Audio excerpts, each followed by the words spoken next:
This is the Come Up Show where that feel-good music lives. Real, recognized, real. Please introduce yourself.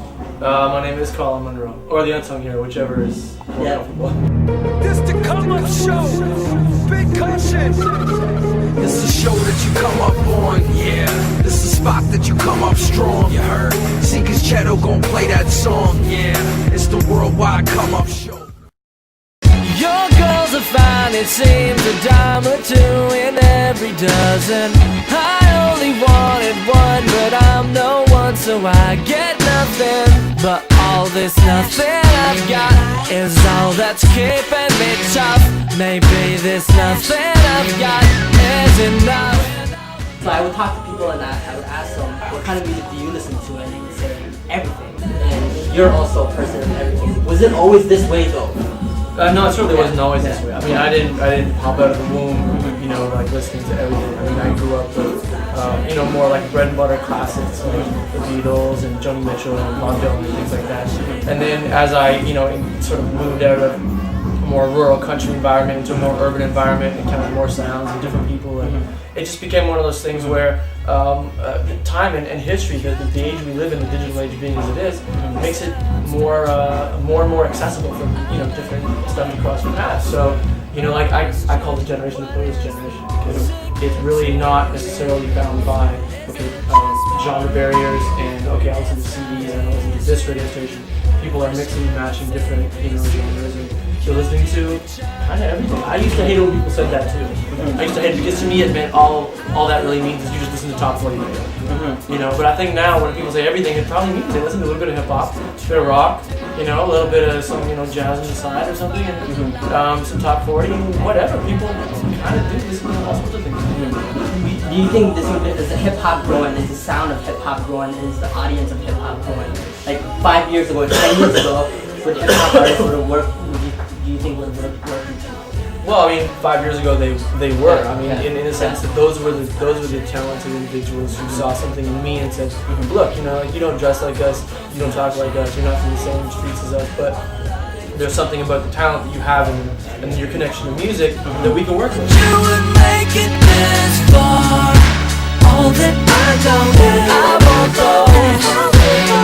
I want those flashing lights. I think that's probably part of hip-hop being at the point that it's at in its cultural significance. It's definitely obviously part of the mainstream now. It's been absorbed and it's influenced everything. And that has its effect on, obviously, you know, like people that wouldn't have been exposed to it before, like, I don't know, like white suburban folks. But it's also had its influence on the people making music and the people that primarily listen to it.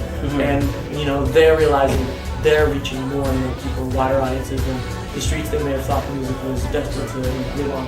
What is that effect that you have on your on the chorus sometimes? It's not really called anything, but it's not auto-tune. No, it isn't. It's not auto-tune, it's not vocal. It's something that I kind of came on by accident, and as far as I know, I'm the only one who uses it, and so I'm trying to see it. I'm trying to brand that. What's he painted to auto-tune, are you trying to do to that, whatever it's called? I'm having fun with it. I'm having fun with it. I wouldn't want to use it as a thing for every record that I ever do, but right now, hey man, I'm still on the come up. I'm still struggling. So any hook that I can use to make people readily identify me and a sound that's different with me, then I'll gravitate towards it. You think the album is dying? I mean, it was only ever just a convenient, you know, combination of a new technology that was able to be combined with a good business idea, and artists rolled with it.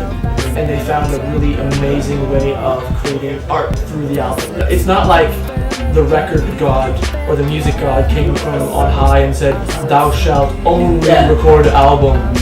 So there's really no reason to be so staunchly entrenched in that in this day and age when things are changing. You know, I'm curious to see what might be you know, be on the horizon as far as serial releases of EPs or, you know, a more steady stream of music from an artist that you used to only hear from once a year.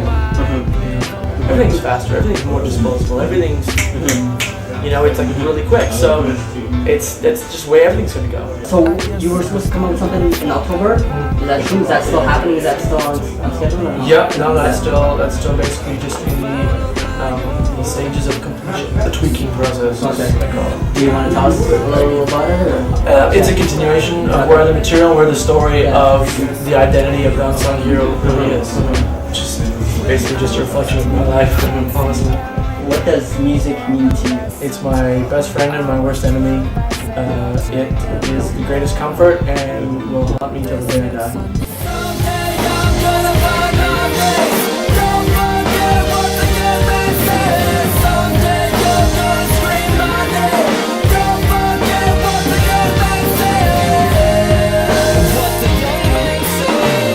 Every time I go to do something, whether it's write a song, record a song, or get on stage, I feel like every time I'm going to war to prove my existence, to justify why I'm here. And when you hang your self-worth like that on something, it's a dangerous thing. It makes you vulnerable and it makes you able to, I think, connect with people and say something that's true to the human experience.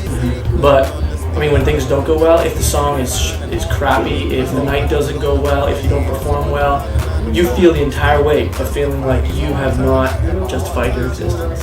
That's a scary thing to stare into. Thank you very much, Colin, to say. You're real, recognized real, and feel good music, so keep it going. Thank you. Cool.